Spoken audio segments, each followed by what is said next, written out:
Hello বন্ধুরা, আজকে তোমাদের সাথে আমি মোচা রান্না করা শেয়ার করছি।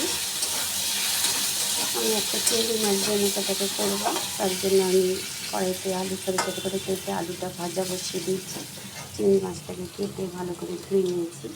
মোচাটাকে আমি কেটে সেদ্ধ করে নিয়েছি। আমি ভিডিওটাকে বড় করলাম না এগুলো দেখিয়ে। এবার মোচাটাকে আমি হাত দিয়ে একটু চটকে নেব। আমি বেশ লাল লাল করে আলুটা ভেজে নিয়েছি। এই তেলের মধ্যেই আমি এবার চিংড়ি মাছটা ভেজে নেব।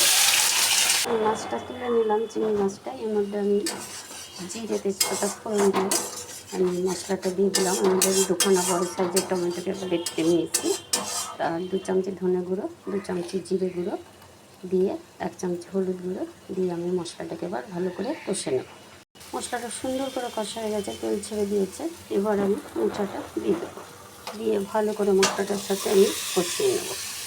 মশলাটার সাথে সুন্দর করে কষিয়ে নিয়েছি। এবার আলু আর মাছটা দিয়ে দেবো। ঘি দিয়ে দিলাম 1 চামচি মতন, আর গরম মশলা দিয়ে দিলাম। দিয়ে আমার চিংড়ি মাছ দিয়ে মোচা হয়ে গেল। এবার আমি নামিয়ে নেব। তোমরা এরকম করে খেয়েও, তোমরা আশা করি খুব ভালো লাগবে। এই দিয়ে ভাত খাওয়া হয়ে যাবে, আর কিছু লাগে না। গরম ভাতের সাথে মোচা ঘন্ট।